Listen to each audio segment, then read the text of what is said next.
We work our whole lives, and then finally, we're just 5 years away from retirement. And this can be a magical period of time for our portfolio and also for us from a personal standpoint. In today's video, I want to talk about the portfolio side of things. Why is the 5 years before retirement so magical?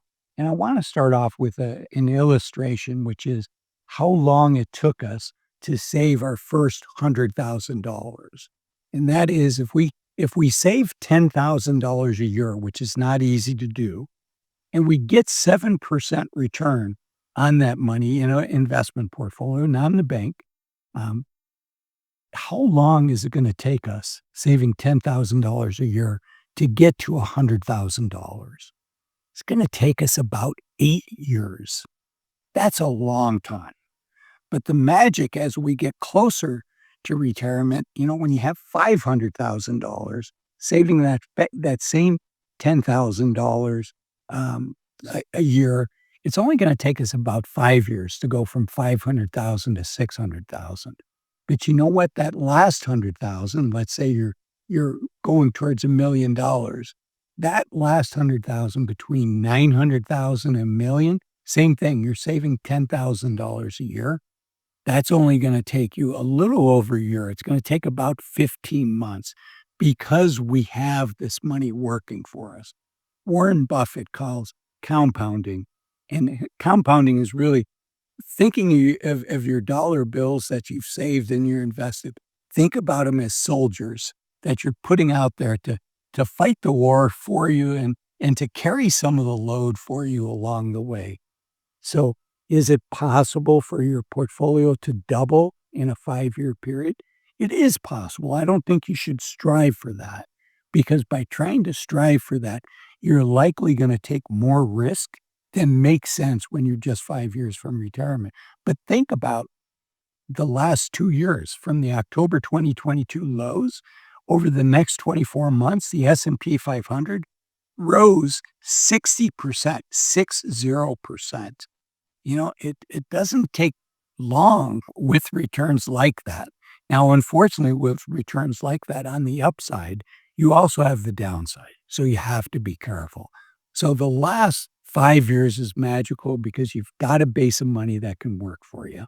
I encourage you to have the right asset allocation with you. So if things go poorly, you're not putting that nest egg at undue risk, right? I mean, it's a feature of the stock market. I think most of us, this isn't financial advice, but most of us should have some exposure to stocks to at least beat inflation. And you want to make sure that you get the asset allocation that's right for you. And I'd encourage you to work with a professional to do that. I'd also encourage you to look at the bonds in your portfolio as not only stability as the stock market goes up and down, but potentially as a source of money for cash flow in retirement. So thinking about that. And then also when you look at your retirement plans, many plans have catch-up provisions. You can put, excuse me, a bug. Yeah, I'm here in Costa Rica, by the way, so there's lots of bugs here. You can do catch-up provisions in your 401k. You can do catch-up provisions in your IRA, and this goes for both regular and Roth versions of it. So it can be a super magical time, not only for the growth of the account, but for being able to pile money in. And some people are fortunate enough that they have paid off their mortgage, and some of that money can go into savings now and into investments as opposed to, paying off your mortgage. And for many people, our kids have gone to college, if you have kids, and many of us, we all want to help as much as we can, and some of us have been able to financially contribute to help our kids. For many of us, that's behind us. It's also expensive to raise kids. Right. So for many of us, our kids are now out of the house. So we're at this time financially where we can start piling money in. Maybe we can also consider hiring a professional to help us make these decisions as your nest egg grows. I think the value of using a financial advisor increases, particularly for your asset allocation. Most people think that like 80% of their success is based on the stocks, based on the individual investments that they're in. But multiple studies have shown that about 80% of our success as investors is simply our asset allocation. So getting that right could be super important. You work with a financial advisor for that, preferably somebody that's a fiduciary to you 100% of the time. Also, um, taxes can become more significant. It can become a more significant expense as we're earning, many of us are in our peak earnings years. So working with an accountant, both to think through what taxes are we paying today, but also thinking through in the future, how much are we going to have to pay in taxes and how can we strategize that? And the best time to strategize that is when you still have time before you retire, because ultimately you want to have I think you wanna have 3 types of investment, tools. This isn't financial advice. I don't know your situation, but for many, many people, you wanna have a regular IRA or regular 401k, what I call a tax me later account. You wanna have the Roth version of an IRA or Roth version of a 401k, what I call tax me now, but never tax me again account.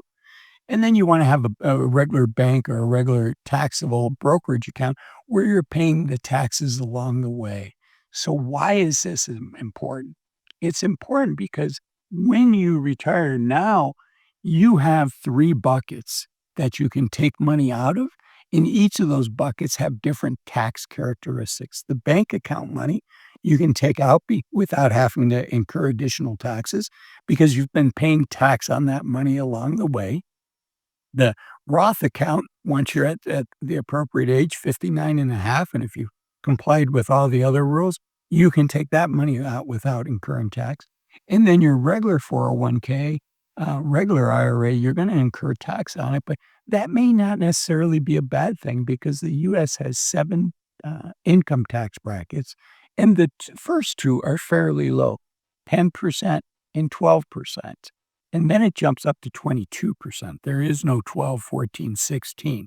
So you want to be able to take advantage of that and fill those buckets up, those low tax brackets up. And there's the standard deduction that we all get. So essentially, um, depending on how you run things, that can be money that you take out of your 401k. You take your standard deduction, and then your adjusted gross income is your taxable income is 0 because of the standard deduction. So these can be really powerful tools that open up to us in our 50s and 60s because of the stage of life that we're in now. It's not all fun and games, right? We all feel the extra aches and pains, which is why it's important that we enjoy the journey. So I talked about the 5 years before retirement can be magical for your portfolio. They can also be magical for you personally. And to make them magical for you personally, these are that's why I made this video, 8 things to stop doing in your 60s in order to enjoy your journey, your life more until your time comes to retire. I hope you get to do that soon, and thanks for watching this video. Bye-bye.